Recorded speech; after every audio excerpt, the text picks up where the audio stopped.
అతను కూడా నా గురించి మంచిగా మాట్లాడేదానికన్నా కూడా రోడ్డుకి నా గురించి మాట్లాడుతున్నాను. 3 రోజుల్లో లండన్లో నా ఫ్రెండ్కి ఫోన్ చేసి ఆ ఫీజు కట్టమని చెప్పి అతను ఎలా ఉన్నా కానీ బిడ్డ జీవితాన్ని మనకి ఎందుకని చెప్పి కట్టిన వాడిని నేను.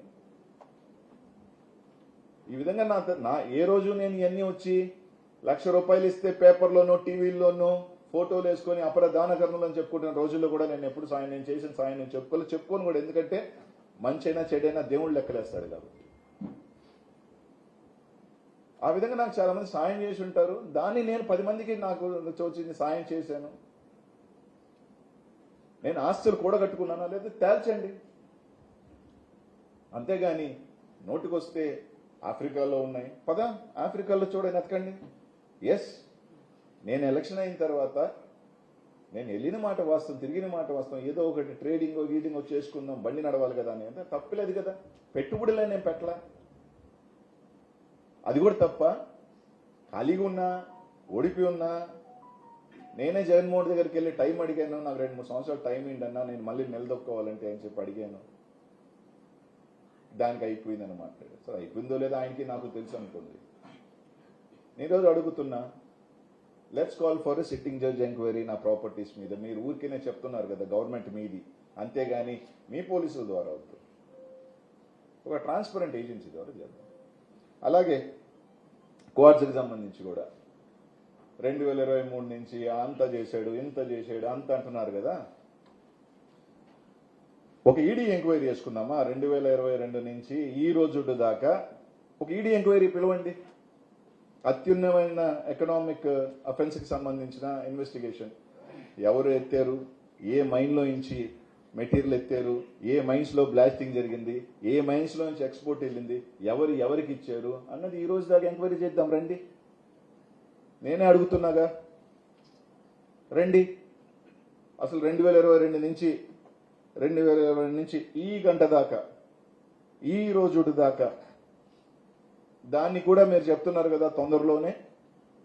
మీరెవరైతే నాకు శ్రీకాంత్ రెడ్డి కలిసి చేశాం క్వాడ్స్ అని చెప్తున్నారో అదే వ్యక్తి ద్వారా ఖచ్చితంగా ఈడీ కోర్టులోనే పిటిషన్ ఇస్తాను ఎంక్వైరీ చేయమని.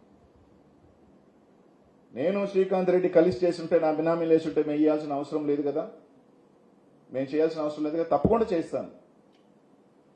ఎవరో ఒకరిని పిలుచుకురావటం, వేయటం, మీరు ఒకవేళ రైట్ అరెస్ట్ చేస్తారు. ఒక 30 రోజులు, 60 రోజులు, 90, 120 ఉంటా. మీరు పెట్టేసినంత మాత్రాన నాకేదో కొంతమంది సునకానందం పొందొచ్చు, కొంతమంది ఆనందపడవచ్చు, బురద చల్లొచ్చు. ఈరోజు ఓపెన్గా ఇంతకన్నా ట్రాన్స్పరెంట్గా ఈరోజు నాకు పవర్ లేదు, ఏం లేదు, నా ఆస్తుల మీద కూడా ఎంక్వైరీ చేయండి అని నేనే అడుగుతున్నా.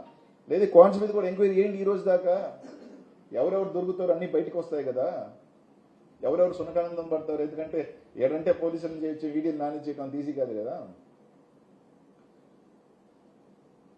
ఎవరు లేఅవుట్ వేసుకున్నా, పాపం నా అనుచరుడు వేసుకున్నా, ఎవరైనా వేసుకుంటే అది అనిల్ కుమార్ యాదవ్. నా అనుచరుల అకౌంట్లో 18 కోట్లు పడ్డాయని చెప్పారు. స్టేట్మెంట్ రిలీజ్ చేయమనండి, ఏ అకౌంట్లో పడిద్దో. మీరు చెప్పారు కదా 4 అకౌంట్లో 18 కోట్లు పడిందని ఏదో పేపర్ రాశారు కదా, రిలీజ్ చేయండి. మీ చేతిలో ఉంది కదా 18 crores ఏ అకౌంట్లో పడిందో. 2024 ముందు ఏ అకౌంట్లో ఎవరు 18 కోట్లు వేశారో చెప్పమనండి. నేను విపిఆర్ గారు సంతోషం, మొత్తానికి విపిఆర్ గారు నేను చెప్పిన అలిగేషన్స్ కరెక్టే అని ఒప్పుకున్నందుకు ముందుగా ఆయనకి ధన్యవాదాలు తెలియజేస్తాను. మేము క్వాడ్స్ చేశాము అని చెప్పినందుకు ఆయనకి ధన్యవాదాలు తెలియజేస్తున్నాం. ఇప్పుడన్నా ఆయననే 2 కంపెనీలు పెట్టామని చెప్పాడు. ఒకటి ఆయన, రెండోది నీ బినామీయా, అంతే కదా. నీ కింద ఉన్న నీ ఇంట్లో ఉన్న వ్యక్తి పేరు మీద ఇంకో కంపెనీ పెట్టామంటే అది నీ బినామీయే కదా. నేను 20,000 చేశాను, సంవత్సరం అంతా 1,00,000 చేసింది. పోయిన సంవత్సరం 9 లక్షలు, సరే 9, 6 దాని మీద నేను డిబేట్ కూడా పెట్టదలుచుకోవట్లా. 9 లక్షలు పోయిందా, 6 లక్షలు పోయిందా, ఎంత పోయిందో నేను డిబేట్ పెట్టుకోవట్లా. మేము 20,000 చేశాం, 1,00,000 టన్నులు పోయింది ఈ సంవత్సరం. 1,00,000 టన్నులు పోతే కొరవ 90 మంది చేశారని ఏదో మాట్లాడాడు. 6 లక్షలు 9 లక్షలు ఎంతమంది చేశారు? 180 మంది చేశారు. ఆ 180లో అనిల్ కుమార్ యాదవ్ పేరుందా?